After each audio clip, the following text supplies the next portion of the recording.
Hola a todos y bienvenidos al Serial del Crimen. Para el caso de hoy, primero debemos trasladarnos a la época de finales de los años 80 y principio de los años 90 en Estados Unidos. Este era un periodo de contrastes. Por un lado, el país experimentaba un auge tecnológico y cultural, pero por otro lado, enfrentaban tensiones sociales y una creciente preocupación por la seguridad pública. El auge de los medios de comunicación permitió que los crímenes más brutales llegaran a los titulares con una velocidad sin precedentes, mientras las comunidades vivían en constante temor de lo desconocido. En este contexto, la atención pública estaba dividida entre eventos como la Guerra Fría llegando a su fin y un creciente número de crímenes que desafiaban a las autoridades. Los avances forenses comenzaban a jugar un papel crucial en la resolución de crímenes, pero no siempre eran suficientes para anticipar los actos de ciertos individuos que parecían adelantarse a la ley. Las ciudades californianas donde transcurren los hechos de hoy se encontraban en una encrucijada. Por un lado, era un símbolo de sueño americano, repletas de oportunidades y diversidad cultural, pero por otro, también eran testigos de la cara más oscura de la sociedad, una oleada de violencia que incluía asesinatos atroces que dejaban perplejas a las autoridades. En este panorama no era inusual que los nombres de víctimas comenzaran a aparecer en los periódicos con historias tan espeluznantes como desconcertantes. Los ciudadanos cada vez más desconfiados exigían respuestas, pero algunos casos parecían envolver un misterio imposible de resolver, dejando rastros confusos y pocas pistas concretas. En este contexto surge nuestro protagonista de hoy, Philip K. Jablonski. Sus actos no solo marcaron una época de terror, sino que también pusieron a prueba los límites de la justicia y la capacidad de la sociedad para comprender el mal. Luego de esta pequeña introducción y sin más preámbulos, comencemos con el crimen.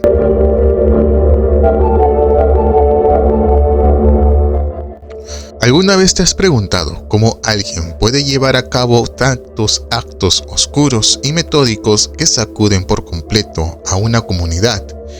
Philip K. Jablonski, cuyo nombre ha quedado grabado en la historia criminal de Estados Unidos, tenía un modus operandi que reflejaba tanto premeditación como una violencia extrema.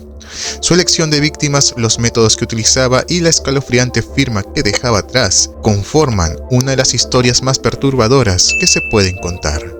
Para empezar, Philip seleccionaba a sus víctimas cuidadosamente, centrándose en mujeres que a menudo compartían rasgos físicos o contextos vulnerables, porque muchas de estas mujeres eran conocidas por él previamente, como parejas o amigas, lo que sugiere que buscaba una conexión personal para establecer una posición de confianza inicial. Esto, a su vez, le facilitaba controlar a sus víctimas antes de poder atacar.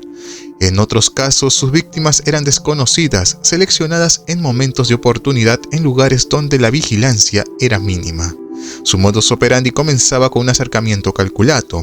Philip usaba su habilidad para entablar conversaciones aparentemente normales, desarmando cualquier sospecha inicial. En los casos en los que las víctimas eran personas conocidas, aprovechaba esa relación para minimizar las barreras que podrían impedirle ejecutar su plan. Una vez que tenía a su víctima en un lugar aislado, el nivel de violencia que empleaba era devastador. Sus métodos incluían el uso de armas de fuego, herramientas blancas que no solo aseguraban el resultado final, sino que también reflejaban la brutalidad que caracterizaba sus actos. Cada crimen parecía tener elementos de sadismo. Sus ataques no eran rápidos ni silenciosos, sino diseñados para maximizar el control y el dominio sobre las víctimas. ¿Y qué hay de su firma? Philip solía dejar pistas que sugerían un sentido retorcido de orgullo por sus actos. Por ejemplo, en algunos casos se aseguraba de dejar señales visibles que complicarían aún más el trabajo de quienes se encontraban en las escenas del crimen. Estas firmas no solo dificultaban las investigaciones, sino que también parecían ser una forma de prolongar el terror más allá del momento del crimen en sí. Sus víctimas compartían características distintivas, mujeres con algún vínculo emocional o físico con él, o aquellas que se encontraban en situaciones de vulnerabilidad. La violencia que ejercía no solo tenía como fin terminar con la vida de sus víctimas, sino que también infligir un grado de control y sufrimiento que reflejaba una psicopatología profundamente arraigada. En resumen, los métodos de Philippe, desde la selección hasta la ejecución de sus crímenes, no solo lo destacaron como un asesino extremadamente brutal, sino que también ayudaron a cimentar su notoriedad como uno de los nombres más impactantes de la historia criminal de Estados Unidos.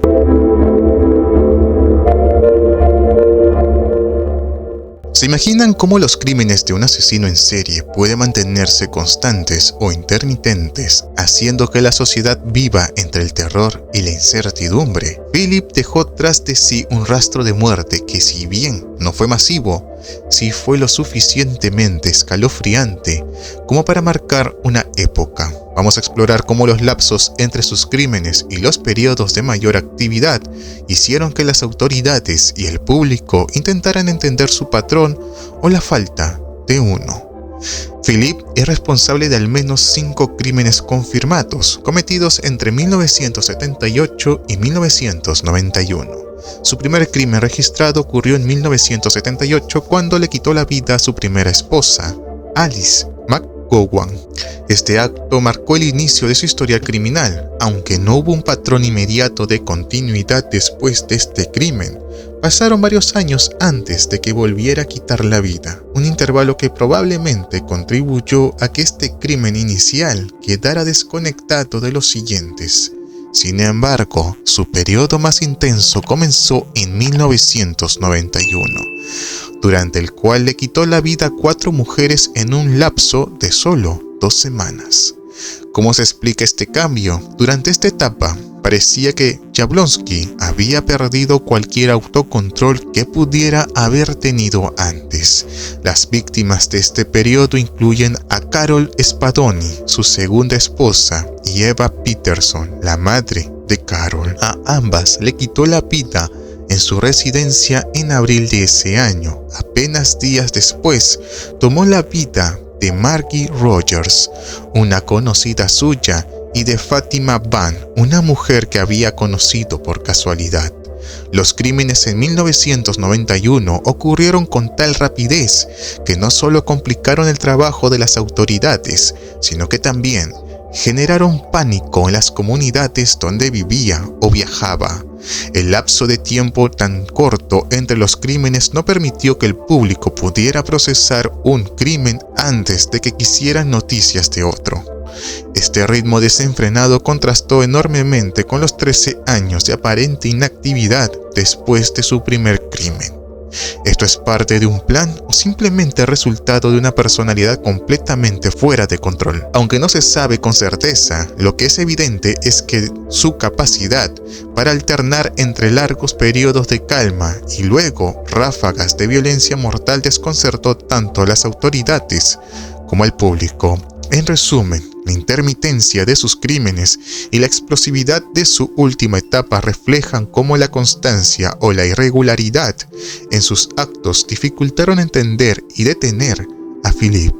Estos patrones, junto a su habilidad y modus operandi, complicaron su captura, dejando un impacto duradero en la historia criminal.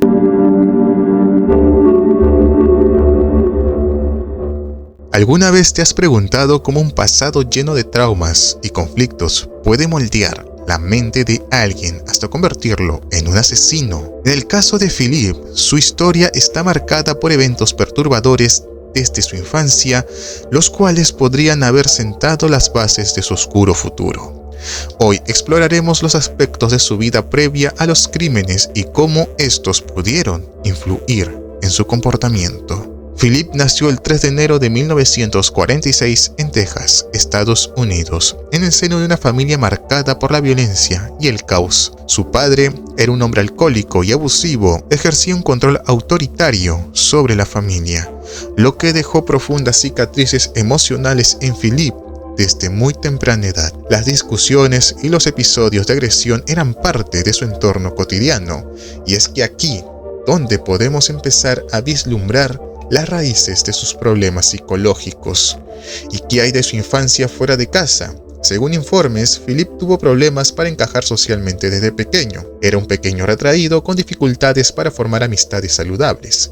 En la escuela mostraba un comportamiento errático y a menudo era blanco de burlas, lo que profundizó aún más su sentimiento de aislamiento. Un aspecto crucial en su juventud fue su exposición temprana a la violencia. Según declaraciones posteriores, Philip fue víctima de abusos físicos y emocionales por parte de su padre, lo que podría haber contribuido al desarrollo de sus tendencias antisociales.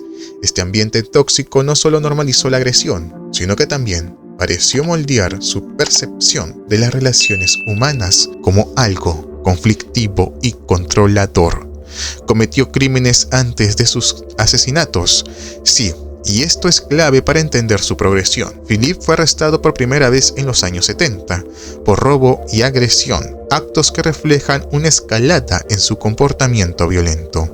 Aunque estos crímenes fueron menores en comparación con lo que vendría después, ya mostraron un patrón preocupado de impulsividad y falta de respeto por las normas sociales. En cuanto a su estado mental, Philip fue diagnosticado con trastornos de personalidad antisocial y narcisista. Estos diagnósticos explican su incapacidad para poder empatizar con los demás y su constante búsqueda de control y gratificación personal, incluso a costa de sufrimiento de otros. En resumen, los traumas de infancia, su entorno familiar disfuncional y sus primeros crímenes menores no solo moldearon su carácter, sino que también sentaron las bases para su modus operandi.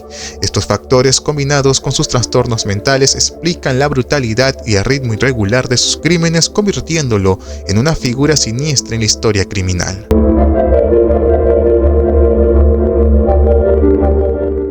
¿Es posible que alguien lleve una doble vida tan perfectamente tejida que ni sus seres más cercanos sospechen de sus oscuros secretos?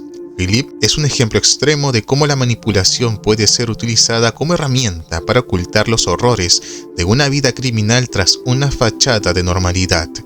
¿Qué tan lejos llegó para esconder su verdadera naturaleza? Vamos a ver. Philip sabía cómo presentarse al mundo como un hombre común. Trabajaba en empleos temporales y era conocido por socializar ocasionalmente con vecinos o conocidos, aunque siempre manteniendo cierto aire reservado.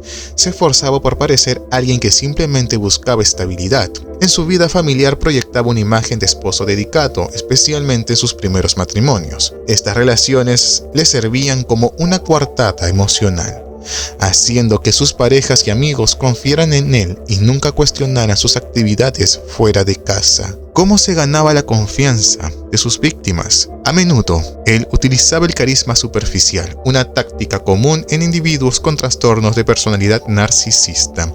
Era hábil para detectar vulnerabilidades y utilizarlas a su favor. Por ejemplo, ofrecía ayuda o mostraba interés genuino en los problemas de sus víctimas, generando una conexión que le permitía acercarse a ellas sin levantar sospechas. En su comunidad se mezclaba con suficiente éxito para evitar ser identificado como una amenaza. Participaba en actividades mundanas como ir a la tienda o conversar con vecinos sobre temas triviales, lo que reforzaba su imagen de hombre promedio. Esto le permitió pasar desapercibido durante largos periodos, incluso después de haber cometido sus crímenes. ¿Y qué hay de controlar sus impulsos asesinos? Philip era un criminal impulsivo en el sentido clásico. Sabía cómo contenerse cuando era necesario para evitar levantar sospechas. Por ejemplo, en los largos periodos entre sus crímenes, llevaba una vida relativamente normal, sin grandes altercados legales o comportamientos que llamaran la atención. En esos momentos, parecía ser consciente de que había de mantener un perfil bajo para continuar con su vida. Además, manipulaba a quienes lo rodeaban para poder desviar cualquier posible sospecha. Por ejemplo, hacía uso de excusas creíbles para justificar sus ausencias y su comportamiento errático, lo que le permitía continuar operando sin ser detectado. En el trabajo mostró una actitud reservada pero respetuosa, suficiente para evitar preguntas innecesarias. En resumen, la habilidad de Philip para manipular tanto a sus víctimas como a su entorno refleja una conexión directa con los traumas de su pasado y su capacidad para alternar periodos de calma con estallidos de violencia. Esta doble vida amplificó la dificultad para identificarlo como el peligro criminal que era.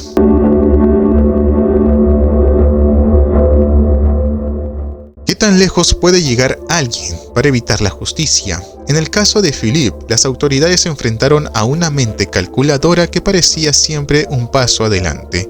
Su capacidad para evitar a la policía complicó la investigación, convirtiendo su captura en una misión llena de obstáculos. ¿Cómo lograron finalmente atraparlo? Todo comenzó en abril de 1991, con el descubrimiento del cuerpo de Carol Spadoni, una de sus víctimas.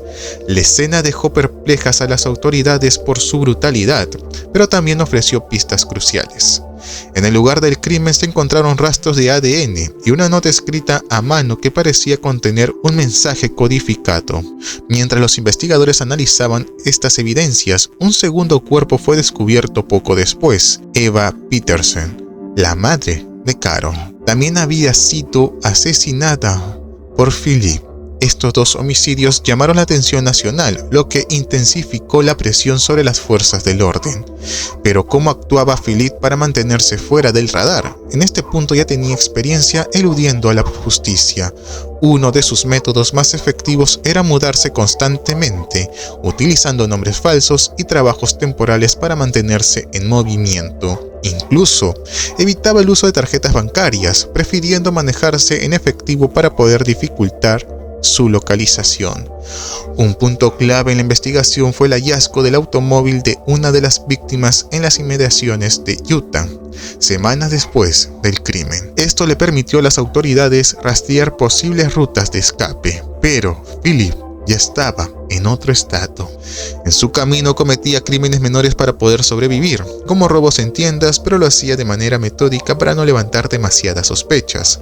Un ejemplo particularmente desconcertante fue cuando logró escapar de un control de carretera en Nevada. Usó un tono calmado y documentos falsos para poder convencer a los oficiales de que no era a quien ellos buscaban.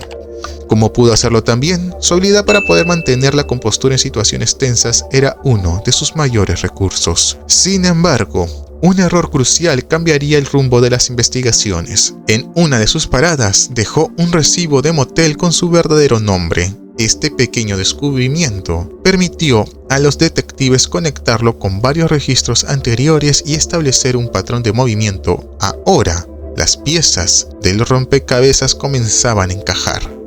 Con esta nueva información, las autoridades lograron estrechar el cerco. En mayo de 1991, apenas un mes después del descubrimiento de los primeros cuerpos, fue arrestado en el estado de Kansas. Para entonces había dejado un rastro de evidencia que ya no podía ocultar: huellas dactilares, restos de ADN y objetos personales de las víctimas encontradas en su posesión. ¿Y cómo se relaciona esto con su manipulación? Su capacidad para engañar tanto a sus víctimas como a las autoridades fue un factor clave en su reputación. Las tácticas de evasión que se utilizaron no solo prolongaron su libertad por un tiempo, sino que también lo convirtieron en un caso emblemático de cómo la astucia puede desafiar a la justicia, al menos por un pequeño tiempo.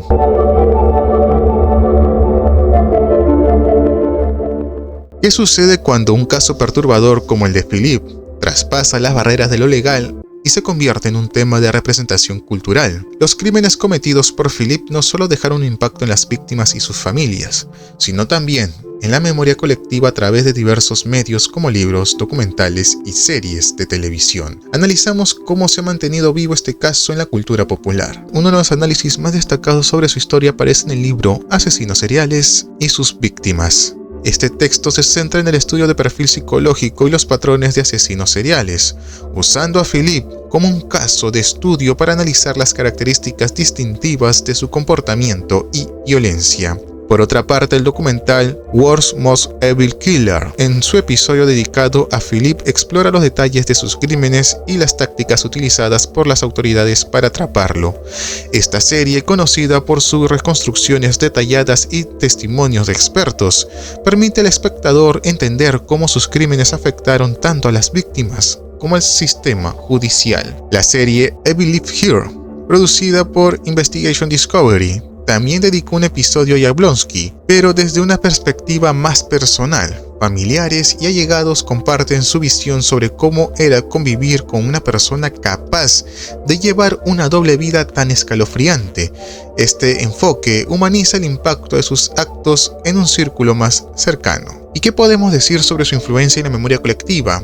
Representaciones como estas no solo mantienen vivos los detalles de sus crímenes, sino que también influyen en la percepción pública sobre la naturaleza de los asesinos seriales, generando debates sobre temas como los traumas, los sistemas judiciales y las formas de prevenir futuros crímenes. En resumen, las representaciones culturales de Philip encapsulan aspectos de su brutalidad, manipulación y el impacto duradero de sus actos, asegurando que su historia se mantenga como un recordatorio sombrío y una advertencia para generaciones futuras.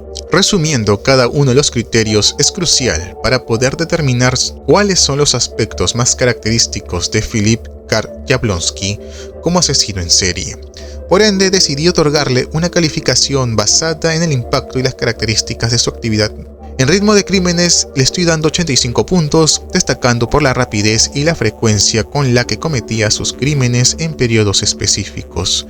En lo que es brutalidad le estoy asignando 92 puntos.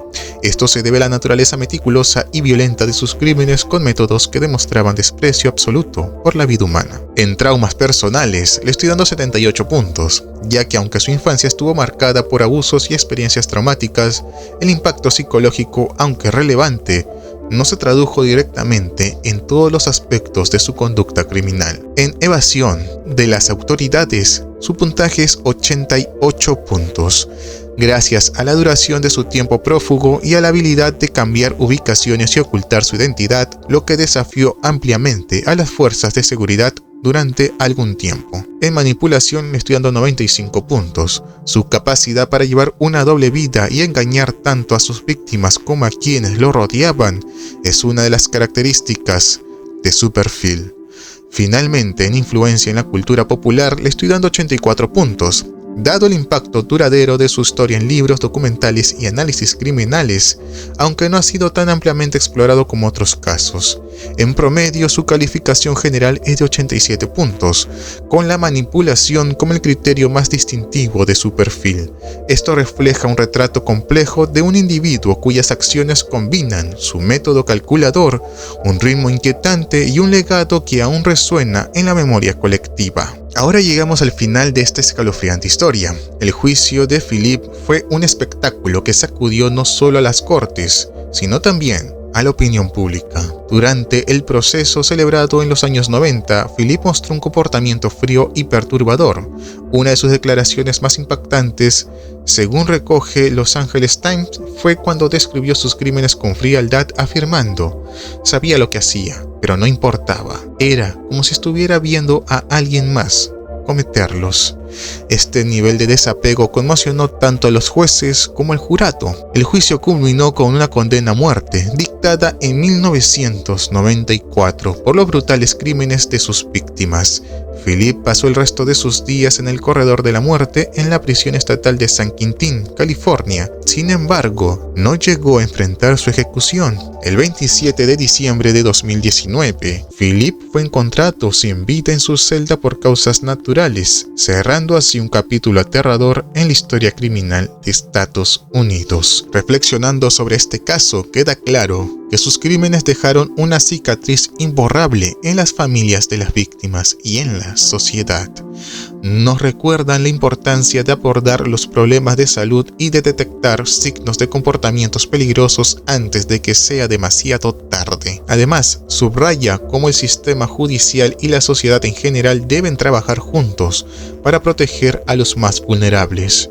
Y así concluye la historia de Filip K. Jablonski, un caso que nos muestra cómo la brutalidad, el trauma, la manipulación y la evasión pueden converger en un individuo para crear un legado oscuro. Y así termina otro episodio de Serial del Crimen. No olvides dejar tu like, suscribirte y activar la campanita para más crimen. Igualmente, por favor, déjame en los comentarios cuál hubiera sido tu sentencia para este asesino en serie. Nos vemos en la próxima entrega y recuerda, nunca sabes cuándo podrías ser el siguiente ingrediente en nuestro recipiente del Serial del Crimen. Como siempre les digo, es un hasta luego y por favor, cuídense mucho.